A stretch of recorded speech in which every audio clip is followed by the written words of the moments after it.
Bora nós, galera, fazendo agora a questão 1.9, né? Questão 1.9 fala de um canal aberto de seção reta triangular, com inclinação dos lados igual a 45 graus, com certa vazão em regime permanente e uniforme. Aí ele diz a altura da água, o metro, a declividade do fundo, essa informação vai ser importante pra gente. Pede para determinar a velocidade de atrito média na seção e vamos embora, né? Sugestão, relembre o conceito de real hidráulico, a gente vai utilizar isso na resolução dessa questão. Vamos lembrar daquela equação, né, que tem no nosso livro, que é a perda de carga relacionando a tensão de cisalhamento média com o comprimento, com o peso específico do fluido, com o próprio raio hidráulico. Essa é a equação 1.24. Se você passa o L para o lado de lá, a gente vai ficar com ΔH sobre L, que é exatamente o J, né, o que a gente chama de perda de carga unitária. Então, reescrevendo de maneira oportuna, né? Oportuna não é o termo que eu quero, né? Mas enfim, é outra palavra. A gente tem as equações 1.24 e a 1.25, que são essencialmente a mesma equação, né, beleza? Então, a partir disso, o que a gente tem? Vamos começar com o nosso ponto 1. A gente pode fazer aqui um esboço do que seria esse canal, que ele disse que é um canal de seção reta triangular. Então, um canal aberto, né? Superfície livre, aberto para a atmosfera. E aí tem uma lâmina de água de 1 metro de altura. E aí, se ele disse que os ângulos, né, são de 45 graus, né?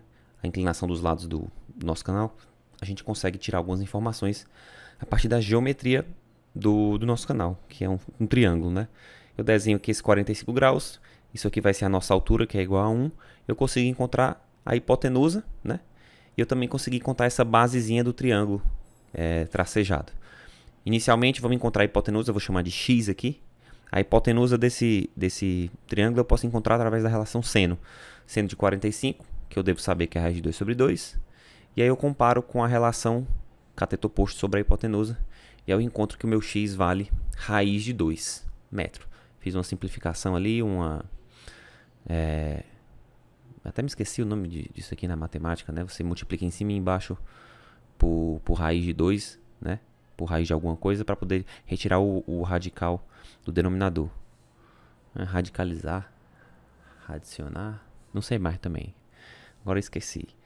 E aí, bom, se eu tenho o x que é a hipotenusa, de maneira semelhante eu posso encontrar esse y, né? Que é o que eu chamei ali de... Bom, eu chamei de y, mas é a superfície, né? O comprimento da superfície. E eu posso fazer essa relação encontrando o que eu indiquei aqui como y sobre 2, né? Que seria o cateto adjacente ao ângulo de 45 graus, né? Eu acabei desenhando outro triângulo auxiliar e usei a relação tangente, que também dá certo. E o que seria a tangente de 45 graus? A hipotenusa, que é 1, sobre o cateto... Perdão. O cateto oposto, que é 1, sobre o cateto adjacente, que é y, sobre 2.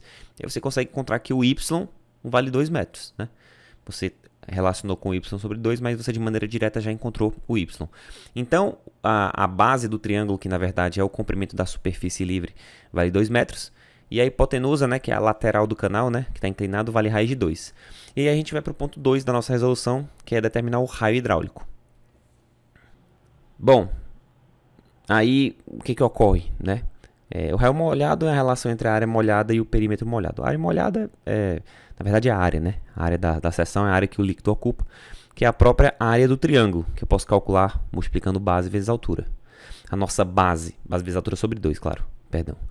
A base do nosso triângulo é o y, né? E a altura é a altura da lâmina de água, que vale 1 multiplicado pelo meio. O que é o perímetro molhado? O perímetro molhado é só a parte do canal que está em contato com a água. Então são só as laterais inclinadas do canal, né? Que é o x mais x, né? Então se o nosso x vale raiz de 2, fica raiz de 2 mais raiz de 2, que dá 2 raiz de 2. Fazendo essa divisão, então, a gente encontra que o raio hidráulico é 1 sobre 2 raiz de 2. Se você multiplicar em cima e embaixo por raiz de 2, racionalizar é o termo, lembrei. Você encontra raiz de 2 sobre 4. Por fim, então, o passo 3 é encontrar a tensão de cisalhamento média, utilizando a equação que a gente pontuou lá em cima, multiplicando o peso específico da água, que é 9,8 vezes 10 ao cubo, vezes o raio hidráulico que a gente acabou de calcular, e a perda de carga unitária. Aí o que é a perda de carga unitária? Para um escoamento livre, né, permanente uniforme, a gente tem... É até difícil do cara no capítulo 1 já ter essa percepção, né? Vai mais um cara que está estudando ali e acompanhando direitinho mas nem todo mundo percebe que para um escoamento permanente uniforme e livre, a declividade do fundo do canal ela é equivalente à perda de carga unitária. Então esse 0 igual a 0,002 metro por metro, né, que é a declividade do fundo do canal, também é para a gente a perda de carga unitária. Foi isso que eu escrevi aí como um lembrete, né? Um lembrete não, porque você só vai estudar canais lá para a segunda metade do livro.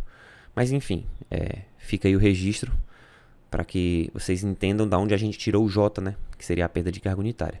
É exatamente a informação que ele deu ali, 0,002. Botando isso na equação e fazendo as contas, você encontra a tensão de cisalhamento média como 6,92 Newton por metro quadrado. Tranquilo? E aí, finalmente, usando a equação da velocidade de atrito, me esqueci de colocar aqui a numeração da equação, mas ela também está lá no livro.